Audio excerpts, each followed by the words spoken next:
everything that is successful is useful in some way. It is a tragedy that people who are doing it may not be conscious that they're useful.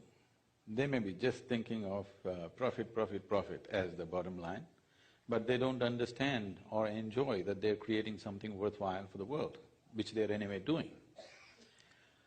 Actually, I must say this, the first time when I was at the Economic Forum in Davos, people were almost resentful. Why is a mystic attending a business meeting? I happened to be at a dinner table with someone who was a leading computer makers of the time, and he asked this question, "Why are you here?"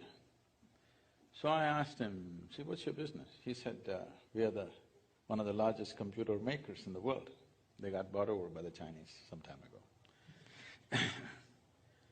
So I said, "See, whether you manufacture a computer or a safety pin, the essential business is human well-being. It's just that you've forgotten, that's the only problem with you. Whether you make safety pin or spacecraft, it's still useful to the people, that's the reason why it's in business. But you have forgotten, and because of that you suffer. If you were conscious of this, you would enjoy the process of doing it, and maybe you would do better things than simply doing something that after 25 years you will regret, or the world will regret that we did this." So business survives and thrives only because it's useful to people. So I don't believe that you have to be socially conscious on top of it. If you're not conscious, you won't survive. That's how I see it. It's just that they may not be enjoying that. They may not be enjoying that they are making a contribution to everybody's life on a daily life. I think they becoming conscious of that is important, so that doing business doesn't break people in the end. That success is right now breaking up people. I see successful people carrying a lot more miserable faces than not-so-successful people. You will see not-so-successful people walking the beach and they're much happier. The very successful people are carrying stiff, rigid, long faces, and that's a wrong message, because success is the sweetest thing on the planet. In human life, success is important. Right now, successful people are sending out a message that success is suffering, and that's bad. When that happens, the younger people will think, what is the point pursuing this? Smoking pot on the street side is better than being successful, at least we are happy. This philosophy will evolve. Once we have suffered this 40 years ago, we will again come to this if we do not send out the message that success is sweet and wonderful. And that will happen if they become conscious of the contributions that they're making.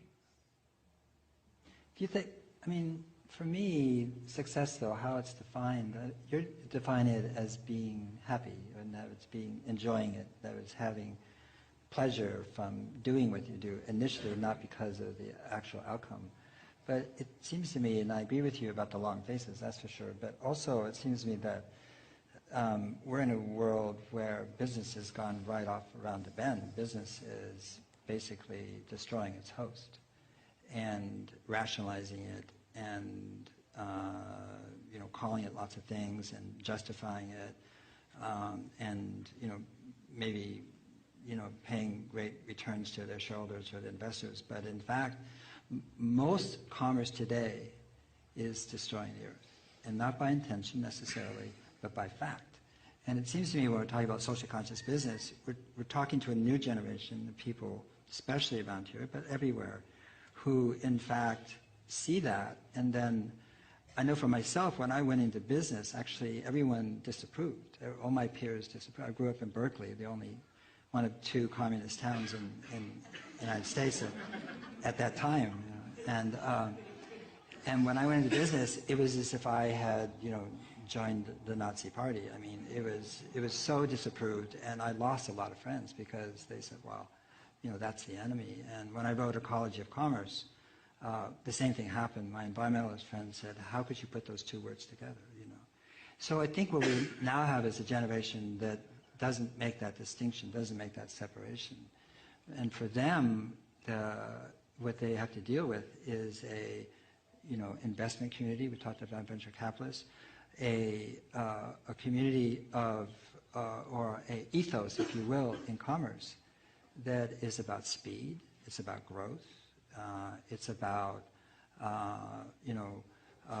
it's not about the very things that you're talking about. And it seems to me that we're trying to restore, and I think what is happening is people are trying to bring back this thing, the social, the societal, the local, that is to bring business back to us, which is not out there and not on the stock exchange and not something we read about, but something we interact with, something that actually does not only make us happy as the business people or the entrepreneurs, but actually makes other people happy. And I think that's hard to do right now because of the pressures.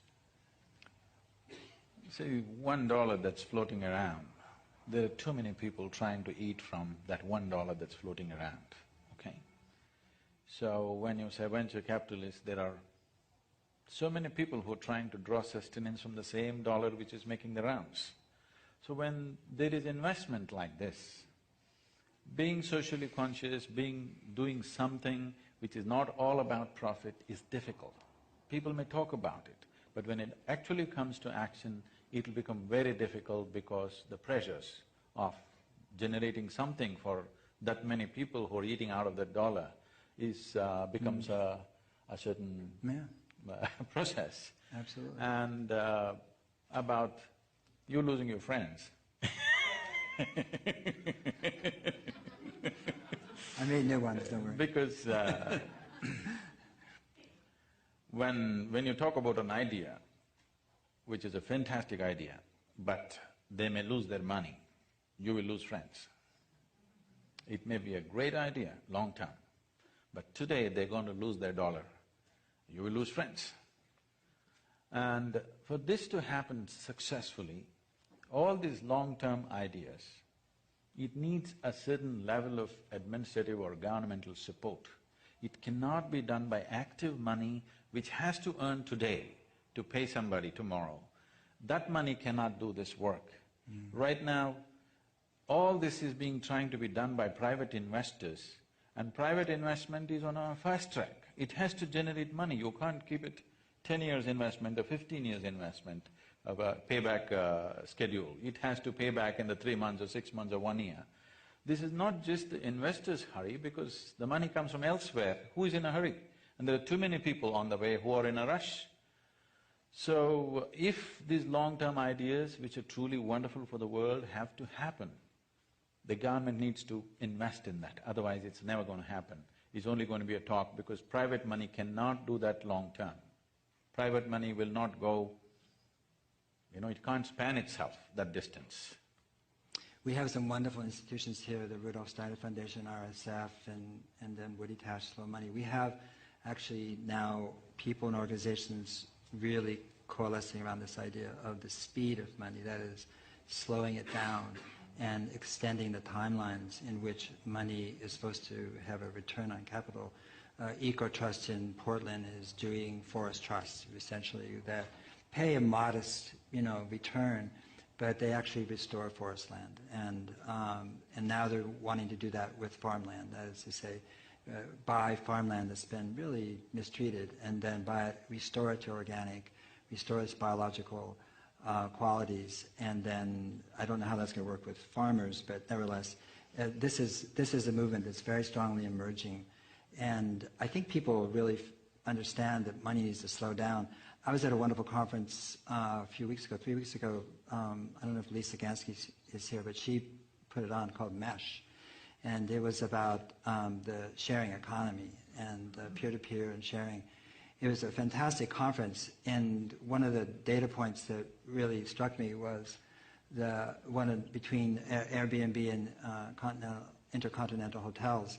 Intercontinental Hotels today is the largest hotel chain in the world. It has 650,000 beds, and Airbnb has 650,000 beds too, and they did it in 4 years, and with no capital for beds anyway.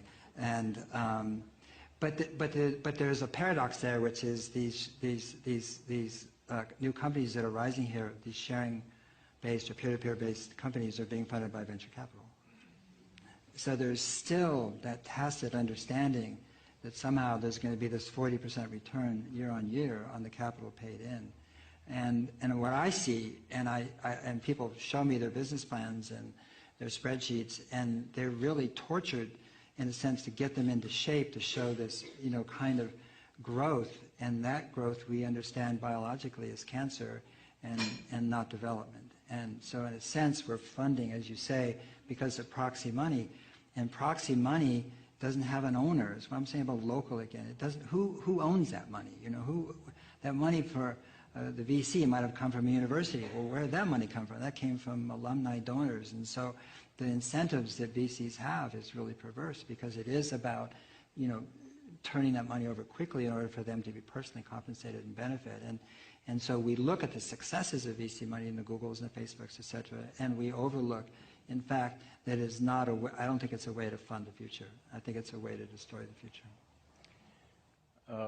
If the speed of the money has to slow down, in many ways, our lifestyles have to change. The pressure of lifestyle is transmitting or transforming itself into demand and the speed of money. Just slowing down the speed of money, and if our lifestyles are at a certain pace, and naturally the pressures build up. So this is something that we have to bring into the society and the consciousness of the people, that there is a better way to live without necessarily escalating our lifestyle. If this has to happen right now, we are in pursuit of happiness. It is also written into the Constitution that you have a right to pursue your happiness. It needs to be understood that all human experience is generated from within, whether it's misery or happiness or joy or whatever else. Everything is generated from within. We are not at all investing in that dimension. If you sit here and you're happy by your own nature, suddenly you will notice that your activity is no more compulsive. There is no such thing as you have to do this or you have to do that. You will do whatever is appropriate to the situations in which we exist. Right now, people are in pursuit of happiness, and there is a certain compulsive activity. To fuel that compulsive activity, the money has to flow at a certain speed, and that speed is unrealistic. And something needs to be done about that, because we are always trying to transform situations in which we exist, not understanding situations are just a consequence of the kind of people that we are. We are never trying to transform the individual people. We are always trying to transform the situation. No, don't bother about the situation. Situation is just a product of the type of people that we are. If you transform the individual person, then the situation will naturally transform. But with the situation, you can just make a slogan and, network on the Facebook and forget about it. Individual transformation means it has to begin with you and you have to work with people. It's a long haul. Well, I think one of the things that we're seeing though is this, and if you look at the past 40 years, right now there's fantastic evolution in terms of people's awareness of what does comprise, I think it's an awkward term, socially conscious business, but I'll use it. And one of those aspects is localization, and localization on every aspect. I mean, not just food networks and locavores, but actually, money has to be localized. Because everything in business is really about relationships, again, social relationships. And the relationships have to be enduring and not based on money themselves. If it's based on money, it's not really a relationship, it's a transaction. And so money has to be localized, but it's not just money, energy has to be localized. We can't buy our solar panels from China. I'm sorry, it won't work. We buy oil from Saudi Arabia and our solar from China. What's changed? Nothing. And so what I feel is happening, and certainly the Bay Area is a hotbed of that, is this sense of transforming the cities, transforming neighborhoods, transforming the relationships people have, not in a sense looking for scale and rapid growth as a means to measure success, but looking at small artisanal food producers and restaurants, and now the maker revolution in San Francisco, where people are coming back to the city to actually make things that were made overseas, in fact. So you're seeing this really rapid prototypical change occurring in cities all over the world, and especially here and along the coast. And I think it's really the harbinger of sort of a new city-state mentality, where the hub isn't going to be New York and London and money center banks, but the hub is going to be the culture of cities that have this increasing vibrancy. Some of San Francisco's vibrancy is paid for because there's so much money here. But, I mean, and there is. This is the richest place in the world now, from here south to San Jose. You are living in the richest place in the world. The only place that's richer is Mayfair, but that's because the Russian oligarchs and people live there, but it's not really that. This is it. You're in it. And so, despite that, what I feel is a kind of authenticity growing up and developing and evolving, and I see it through SVN and so many other organizations, of people realizing that they have to, in a sense, and I use a quote from my colleague Amanda Ravenhill, but people have to hold hands and collaborate. And it's different than being the entrepreneurial hero, the Promethean, over the top, I'm going to make it. And that's what I see starting to emerge. And I think that's a very, very happy, helpful, joyous even sign that people understand that. And that it's not dropping out, it's dropping in to what is humane. And as I've said, we need more humane beings. We have too many, maybe, people on the planet, but we need more humane beings. And you become humane by the way you connect to each other. And so in the end, to me, it's about falling in love. And so what is socially conscious?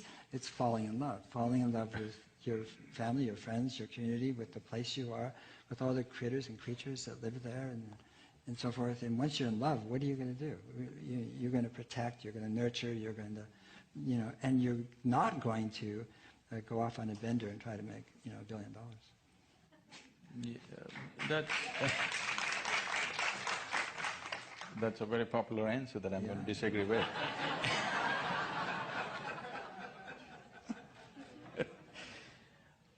Definitely you must fall in love, no question about it, because this is not for economic reasons, it's for the sweetness of your own life. You must fall in love. But with the Facebook and other things, why can't you fall in love with somebody in China or in Timbuktu? Why it has to be local? I feel localization of money would create a small oasis here and there, it'll never bring well-being to the larger world. If human beings have to get localized, right now I drove from San Jose and I started 2 hours early just to make sure that I'm here on time. And what I see is thousands of cars are moving this way and thousands of cars are moving that way. So people who are here are working there, people who are there are working here. And all we are thinking of is, I was driving in a Tesla, okay? All we are thinking of is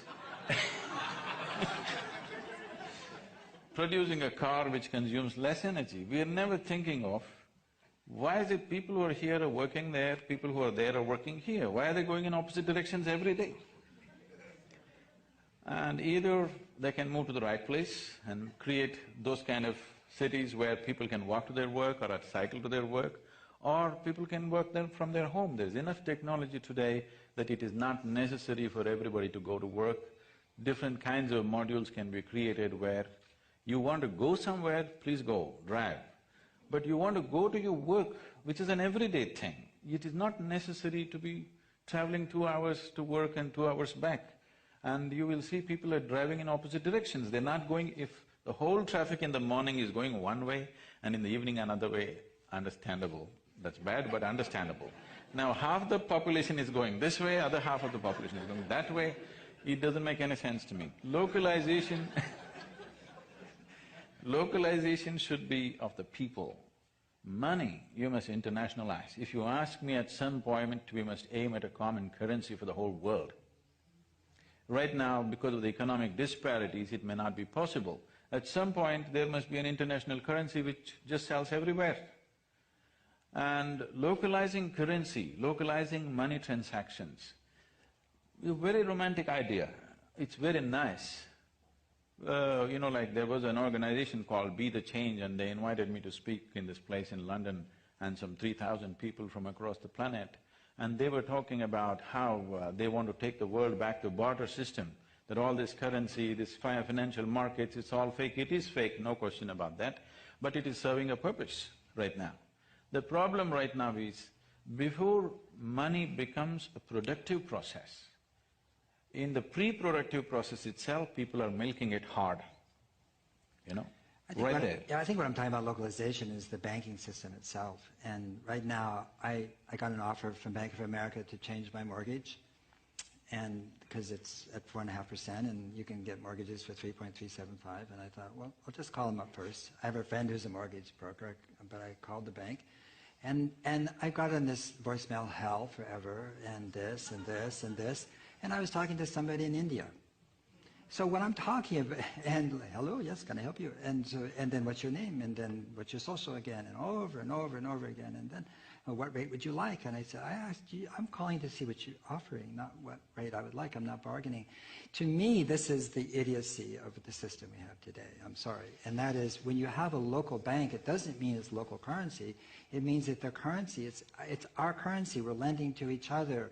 There's trust. And the basis of a healthy economic system is trust, and there is no trust in the system, and the trust is gone, and we are being algorithmed and objectified by our banks, by our search engines, by our social media, and we're being studied and computed and recomputed and marketed to. We've all become objects to these huge institutions, and as Jaron Lanier talks about, the people with the biggest server farms and computers are winning, and they're concentrating capital. So when I'm talking about localizing, I'm not talking about barter systems, I'm not talking about, let systems are fine, local exchange systems are fine too, but I'm talking about is relationships. Relationships, it means something. So when you call somebody, they say, oh, hi, how are you doing? And what do you need? Oh, let me get back to you, or whatever. I'm talking about a world that makes sense to us. And I'm just saying, as it's scaling, the financial system is making us, sort of into, again, it's objectifying us, and it's making us into aliens, all of us, to a system that doesn't serve us. It's serving them, not us. And I think Lanier was very, very, very clear about this, when the 1% has more money than the middle class, democracy is dead.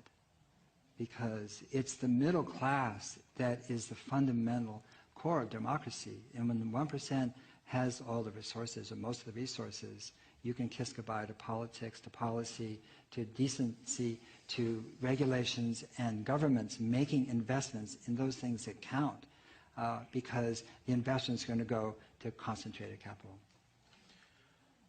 So when we coined the word capitalism, that word came in because the access to capital was limited to a very small number of people. What you're saying is very true, that 1% has more money than what rest of the whole population has, that's a fact. But what we also need to acknowledge is, wealth is more distributed today than ever before in the history of humanity. That's a fact too. So we're in a process, and about Beijing or Bangalore being local is happening, it's not yet happened. Right now, talking to somebody in Bangalore, you're feeling like, oh, somebody who doesn't know me is talking. But that will change too. You will feel Bangalore is a local place after some time. It is still new. It is still new happening. There are people who are falling in love halfway across the world right now because of their Facebook or whatever, okay? But he was embarrassed to tell me what time it was. It was 4 a.m. Nothing wrong with 4 a.m. Not if you're meditating, but if you're talking about mortgages.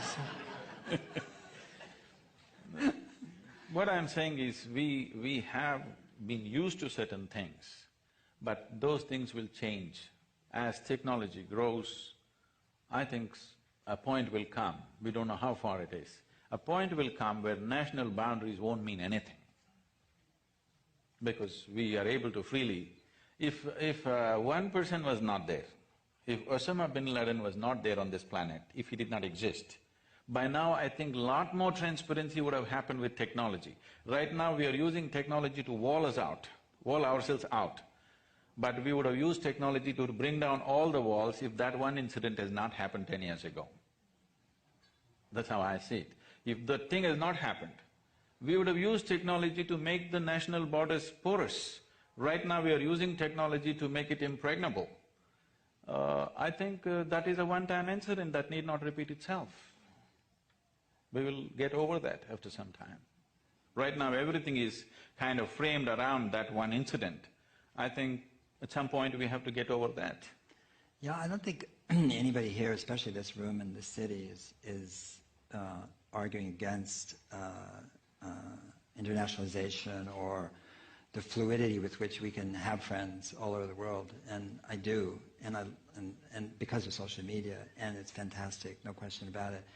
But I still think that when we're talking about economics, we're talking about socially conscious business, and we have to think of it, I think, in biological metaphors. And when you have a healthy watershed, it absorbs water very quickly and then releases it slowly. And it releases it slowly into streams and rivulets and finally rivers. And water is life, and there's no water, there's no life, virtually.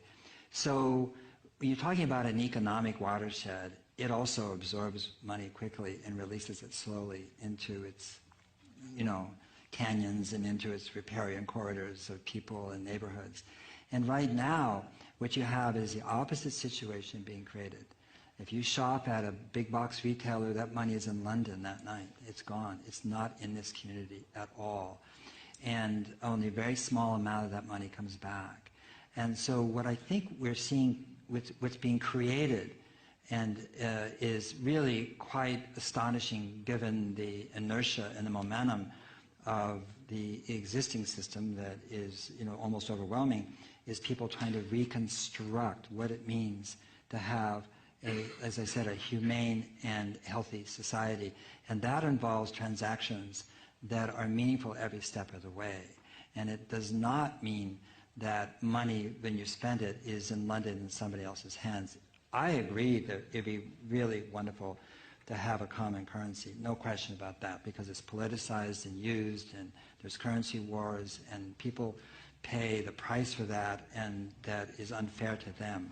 But that commonality of currency doesn't mean there can't also be, on the other side, a real rich economy at home.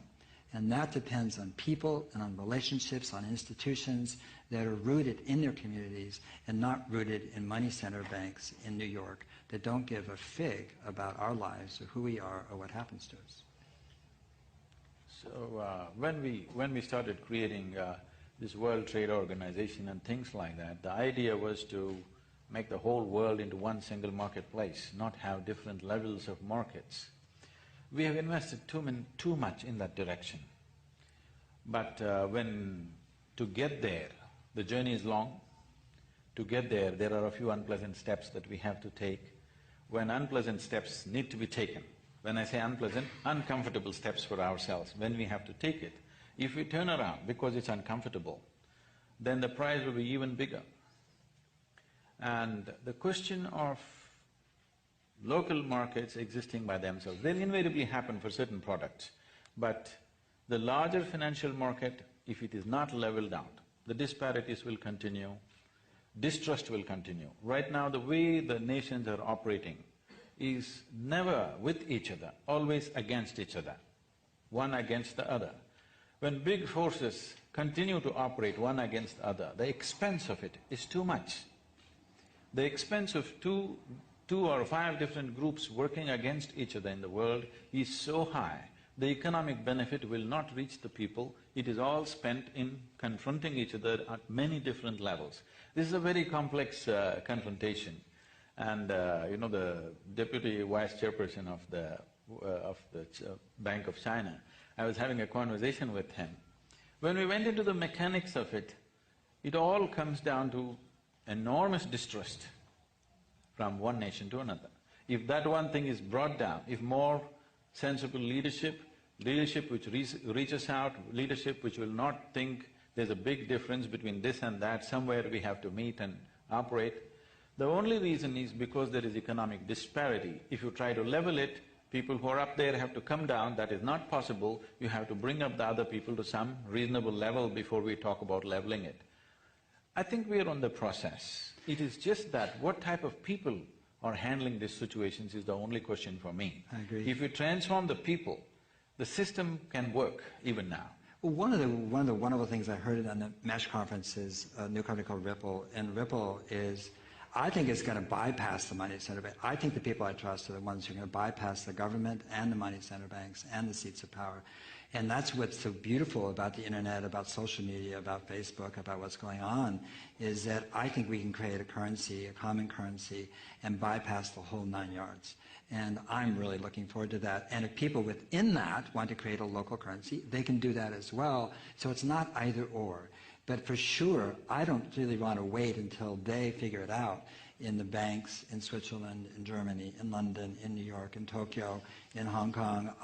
What I love about what's going on right now in business is that people can bypass, in a sense, the traditional institutions that have basically that benefit from distrust almost, and use it to their aims and use it to their end and so forth. Deborah, you're going to come back and open this up to the audience? Yes, yeah. All right. Thank you so much, Sadhguru and Paul. Weren't they wonderful? Thank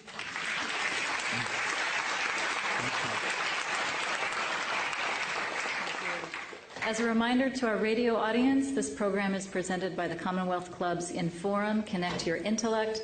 For more information about Inforum and its upcoming events, please visit facebook.com/InforumSF or follow us on Twitter at InforumSF. Tonight we're hosting Sadhguru and Paul Hawken as they talk about socially conscious business. Sadhguru is a yogi and mystic and founder of Isha Foundation. For more information, please visit sadhguru.org. Paul Hawken is an environmentalist, entrepreneur, and author. You can find out more about Paul at paulhawken.com. And I'm Deb Nelson, Executive Director of Social Venture Network. We're at svn.org. So we're going to start our question and answer period in a couple of minutes, and I'll invite you all to line up behind the mic. Don't hurt each other as you're lining up. I'm going to ask you to please ask single questions. No multiple part questions, no pitches, no stories. If you give us a multiple part question or make a pitch, I'm going to have to throw this gavel at you. Those are the words, so don't make me do it. So here's a transition question as you all are lining up at the mic. Most people don't find their jobs fulfilling or meaningful. So what would you say to the person who can't quite align their values with their work and they're not running the company or organization that they're working for, and turning a company into a values-driven organization doesn't happen overnight? What advice would you have for that person? Well, the thing you'll notice is that the companies that really do make a difference, it's because the CEO really got it, and she or he really understands, and that's when you see change. It doesn't mean that the work that people have done when they're not aligned with the CEO, or the CEO is too busy or doesn't have the literacy required, can't make a difference. They do. My suggestion to them is really to approach it like they're learning. It's a very rich learning experience. In fact, there couldn't be a richer one than going into a dysfunctional company. I mean, and you really, I'm serious, you learn so much, and really it's very valuable because you won't stay there that long, and you'll be able to apply extraordinary amounts of insight that you wouldn't get from working at Patagonia, which is really a functional company in my opinion. And so, but I remember once dealing with a big multinational chemical company that does GMOs, and I won't name who they are, and we did, our colleague and I set up a thing where we got all the scientists together to create this spaceship, and there was a competition between all the chemical engineers, and they had to create a spaceship that would leave and come back in 100 years. And it could be as big as they wanted, and it could receive light, but you couldn't throw anything away. And then they loved it, they're engineers, and they're competing, and then at the end they all voted on which spaceship they'd go on. And even though they were competing, they all voted for basically the one spaceship. And that spaceship didn't take videos and DVDs, it took artists and musicians and storytellers. It didn't take any products from that company, not one single product, pesticides, chemicals was taken because he said that would poison the environment. All the food was organically grown. They took weeds, which is their biggest selling product, to kill weeds. They took weeds because weeds help the subsoil and bring up minerals and make the soil healthy. And this is what everybody wanted to go on. And after that exercise, a whole bunch of them quit. So I think it's... So I think if you're not happy, it's a fantastic thing. It means there's some deep impulse in you that's leading you to something that's going to be really helpful to the world. Sadhguru? So when it comes to individual fulfillment, as I said earlier, instead of being in pursuit of happiness, if your life has become an expression of your joy, you will always find a way to do something meaningful, wherever you may be, whatever your position may be. You may not be able to change the ways of a large corporation by yourself, but the little ecosystem around you, you can definitely change. But first thing, this must happen. You must understand this. The moment you're in pursuit of happiness, unknowingly you're working against so many things, so many things. Our pursuit of happiness has brought incalculable kind of misery to every other creature on this planet, but we are pursuing it sturdily and not getting there. We have pursued it very strong, using all the technology that we can put together in the last 100 years, but we are not any happier than people who lived here 100 years ago. So when we are not successful for 100 years, I believe it's time to stop and look back and see, why the hell are we going around without being successful about our goals? Because what needs to be done internally, we are trying to fix it externally. It's not going to work like that. Nobody is going to be fulfilled or happy because of things that are happening around them. That is only short term. You bring yourself to a certain level of joyfulness and fulfillment within you, then your activity is no more compulsive. Once it's not compulsive, you will do what's needed according to your intelligence and capability.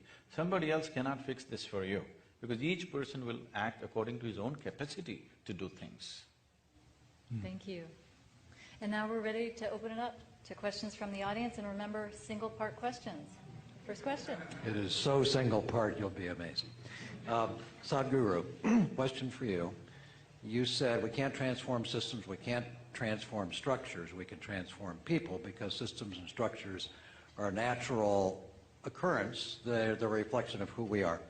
How do you see the most effective way of accelerating that process of transformation? To correct the question a bit, I did not say you cannot transform the system. You can transform the system much more easily than transforming people, but it is not the answer. You transform the system and populate the system with the same people, you will see it's the same thing again. You'll just… for a few days you think things have changed, after some time it's again the same thing because it's the same people. Transforming the people is a much longer haul. It is not one day slogan shouting, it's not one day's policy thing, it is something that we have to work with our children, on the street, in the office, everywhere we need to work. So what is one thing that can transform people? One fundamental mistake we're making right now with the people, handling of the people, is we given them this idea, if you fix the outside, everything is going to be okay. As already Paul said, you are living in the richest part of the world, but you are not the happiest lot on the planet, okay? That means it's not worked. You fix the outside, but the inside doesn't work like that. So bringing this as a culture, see today you have infrastructure for all kinds of things. You have industry, you have hospitals, you have this, you have that, there are more toilets than there are people, all these things are there, but there is no infrastructure to transform the inner nature of the human being at all. Hardly anything, it's almost zero. 150 years ago, almost 90% of the people who lived in this country were illiterate. Today, literacy is almost 100%. How does this happen? Because the schoolrooms were built, isn't it? You build the necessary infrastructure, so the rest happens. For the inner transformation of the human being, there is no investment at all. Private, little this and that. There is no large-scale development of infrastructure. As a part of this, we built the largest meditation hall in the Western Hemisphere in Tennessee right now, because this infrastructure needs to come up in big time, where people are focused towards their inner transformation. Otherwise, as there were illiterates 150 years ago, right now there's an illiteracy about how to handle myself. When you yourself are an issue, believe me, everything in the world will be an issue. Thank you. Next question.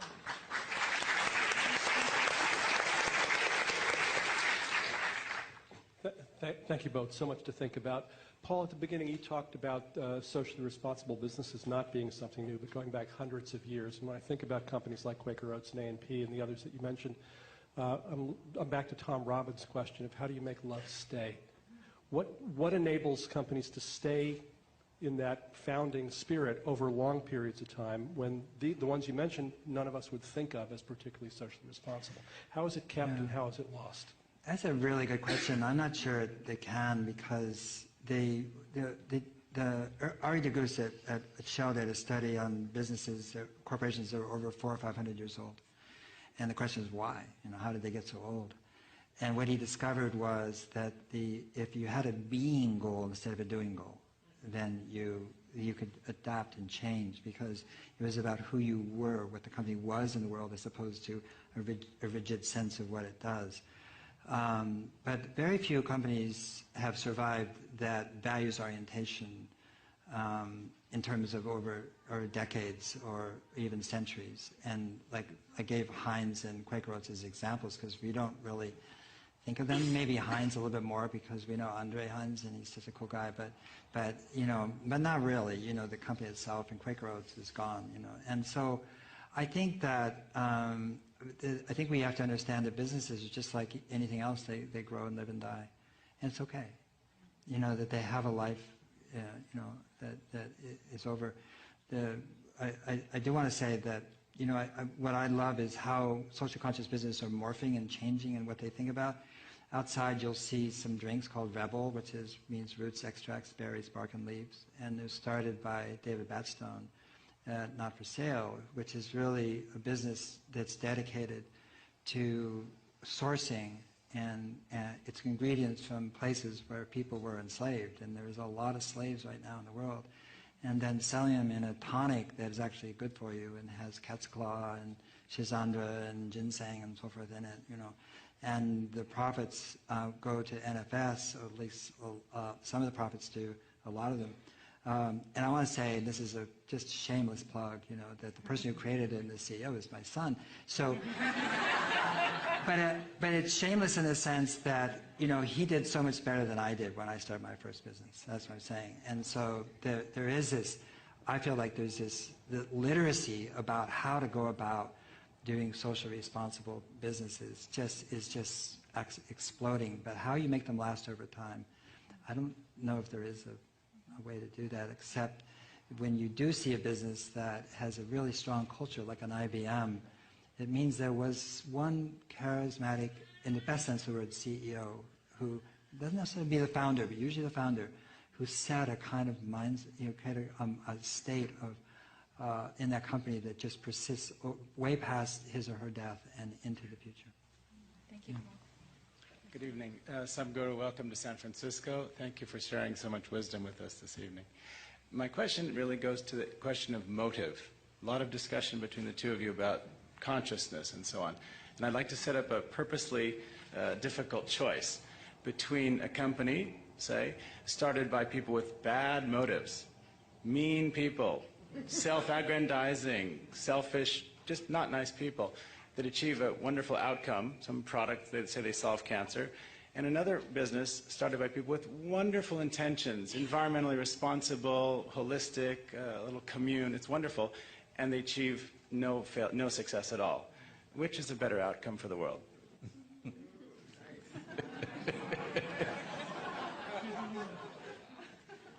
Now, when you do a certain activity, economic or otherwise, the most important thing, the most important aspect of any activity is to do it the way it works.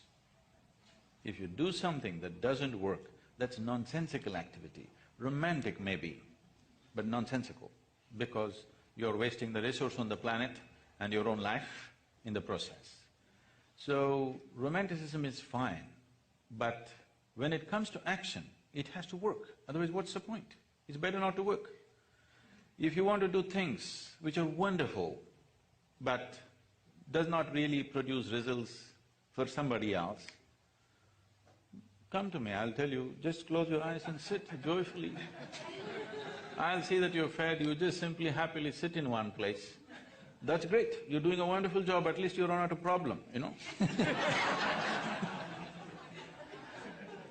So, intentions are fine, but any activity, if you do it, it must produce results. Otherwise, there's no meaning to that activity. Thank you. I had another question, but that comment has me. And what if doing focused on results ends up being exploitative, ends up being oppressive, ends up being not in the, I mean, I'll think about the women who were working in Bangalore, all right?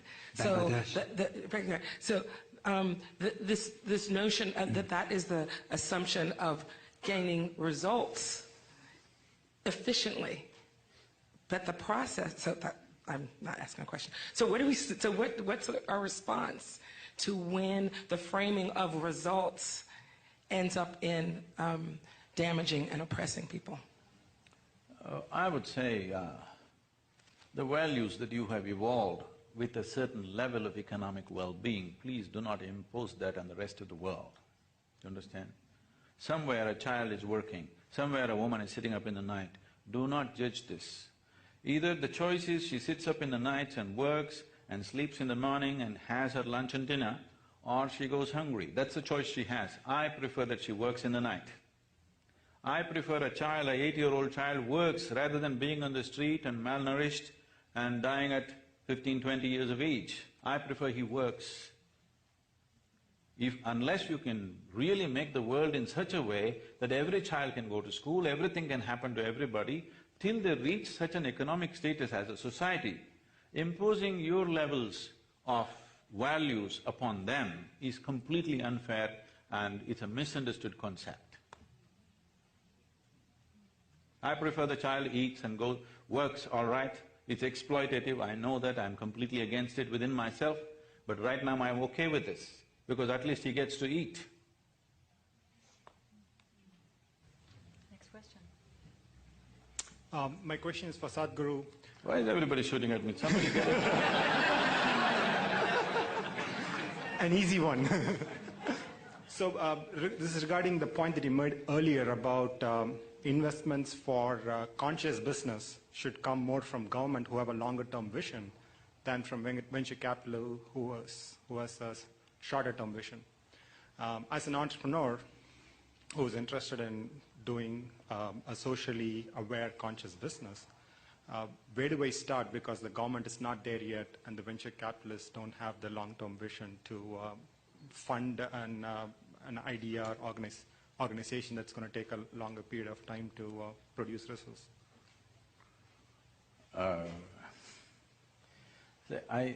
Paul used some of the term, I forget, but I would use the term, it's pressure money. The money is under pressure.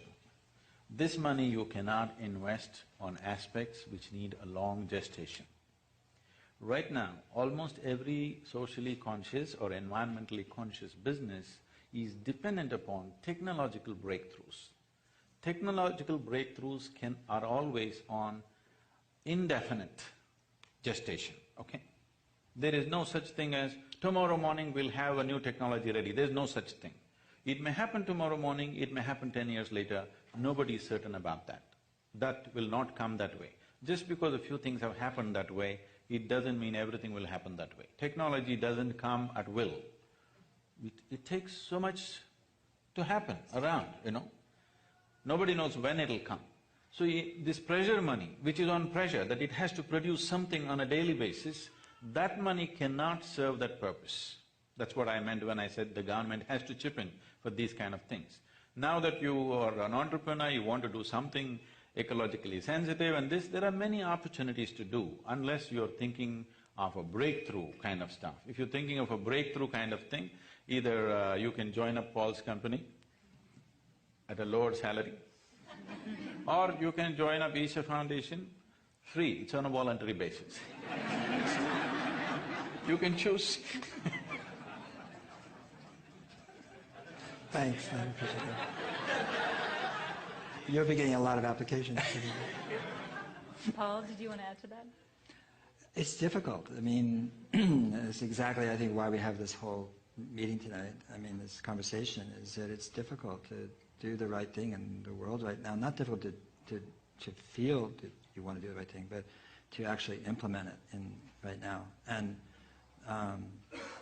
especially when it falls in the cracks between, something that's small and you don't really need much capital and something that needs a lot of capital paid in, and the sources of those capital tend to be money under pressure. It's not that people are bad, the VCs and nothing like that. It's just that they're under pressure, and from somebody else is under pressure, and the pressure goes to the company, and then you start to make decisions in a way that you perhaps wouldn't. And so I don't think there's any answer for that.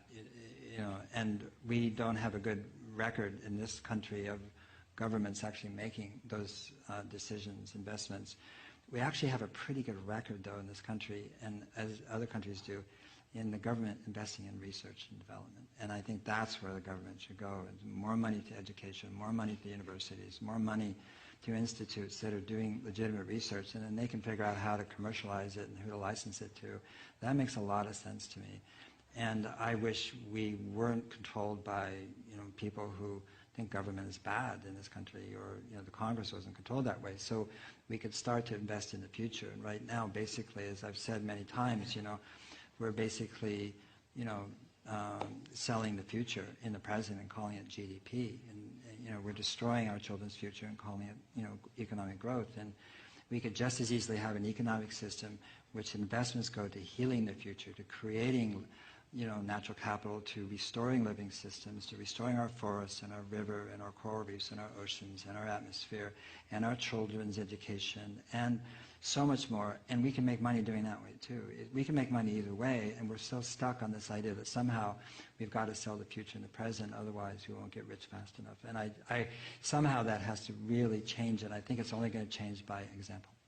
The small enterprise can run on pressure money, but the larger corporations and the government cannot run on pressure money. But right now the government is running on pressure money, which is very unhealthy. Next question.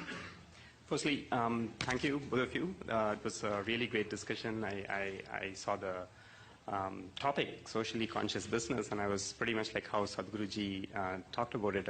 Every business is supposed to be socially conscious. So that's what I thought when I looked at the title. It was really useful, I should say, from my perspective, to see what's next in the socially conscious idea. So the question I have is pretty much for both of you. When I saw Paul talk about the objectification of a consumer, like when I, as a consumer, interact with a company, and then when I feel objectified, that's something that I don't want, right? So when we see a business should be socially conscious, there are some things that we have to put in as a vision for the company that comes from a consumer's perspective, right? Like what other things do you think would the consumer want that would make a business socially conscious?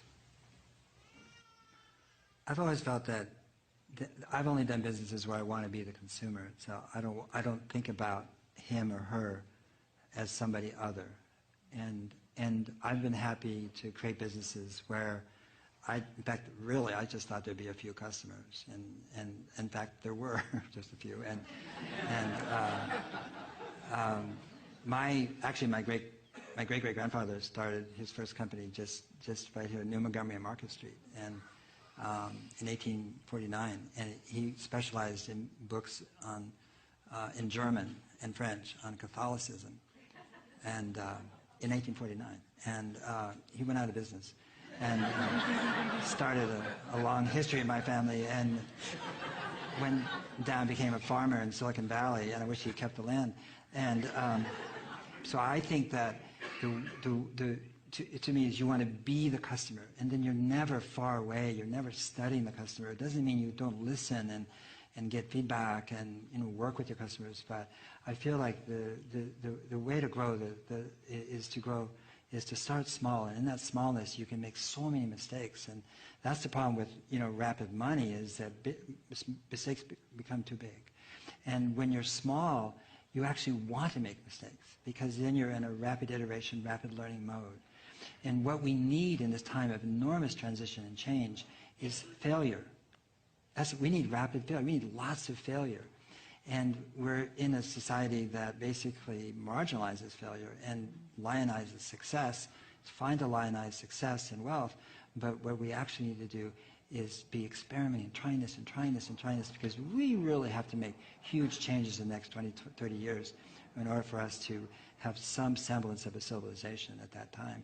And I just think we need a way of looking at money and looking at a relationship where we actually, as they say, exalt and praise failure right from first grade on. And we need to create a culture where trying things and experimenting and learning is exalted. And I hope that's the change that we can bring forth. And I don't know how we can do that between government and big money. I think we do it with each other. I think foundations, which are so important, in terms of contributing to NGOs and civil society and so forth, they too have to get rid of this fear that runs their boards, like, oh, we made a bad grant. I hope so. Make another one, and another one, and another one. Oh, we found something that really works. Now put some money into that. So that's how evolution works. And we now are devolving. We're not evolving in many respects because all the big money wants to follow, basically, big money.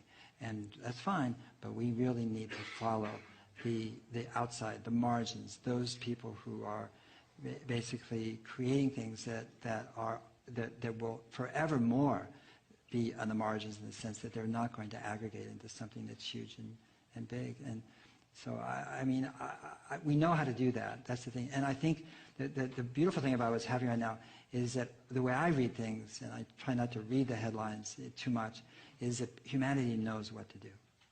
We do know what to do. It's not like, oh, what to do, We know what to do.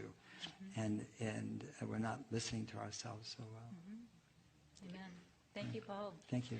It's time for our final question, and it's an informed tradition to ask all of our speakers the same last question, and that is, what are your 60-second ideas to change the world? We should. No, after you. Okay. The world has never been the problem. It's the people who are the problem. So, individual people, to transform individual people, something needs to be done. But 7.2 billion people is too much. So first thing is, there must be something to transform the leadership on the planet, particularly the leading nations. Why I'm saying the leading nations is, for example, right now United States has become a leader in so many ways. When I say leader, don't think of just economic and military powers. If you wear only blue-colored clothing, everybody in the world is wearing only blue pants all over the world. If you wear a toned pant, everybody is wearing toned pant. If you have a drink with carbon dioxide in it, everybody is drinking carbon dioxide. Okay? So there is a leadership. So transforming this nation, I feel, is very key, and particularly the leadership. When I say transformation, it's not about fixing somebody. It is about, you must recognize this, whenever any one of you is very joyful, you are a wonderful human being. Whenever you are unhappy, miserable, frustrated, you could be a nasty human being. So bringing the leadership to a certain level of inner clarity and pleasantness within themselves is very, very important, because only when a human being is pleasant, he is not pressured to do things compulsively.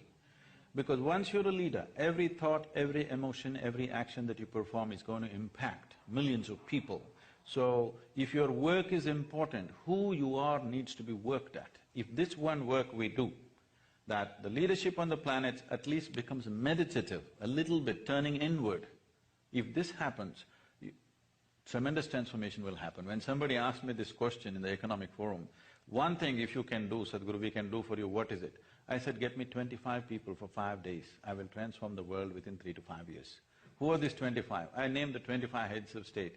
Give them to me for 5 days, you will see the world is definitely transformed within 3 to 5 years, because they can change the world. You can start bottom up, but that's a long process. Do what you don't do. I think you must look at yourself very carefully, because the children are picking up everything rapidly, and they'll exaggerate everything that you're doing. So, one foremost thing is, at least make yourself in such a way that you would like to be. Somebody may not approve, it doesn't matter. At least you made yourself in such a way that you like the way you are. Gurus, no, women will not make good gurus, nor will men make good gurus. Unless you know how to be beyond the two, you can't be this. If you're a man or a woman, if you're stuck with your gender, then there's no chance of being a guru because you're looking at the mechanics of life in a completely different way. You're just looking at life as life. All the problems on the planet is simply because everybody has their own mission. And these missions are creating variety of conflict. If all of us sit here without any mission, mission means an assumed position of importance and agenda, individual agenda. If all of us can sit here, what is a human being longing for? Every human being. All of you, wherever you are right now, you would like to be little more than what you're right now, isn't it so? Hello? Yes. If that little more happens, what? Little more? If that happens, what? So it looks like in installments you're going towards something. How much more would settle you for good? Let's look at it right now.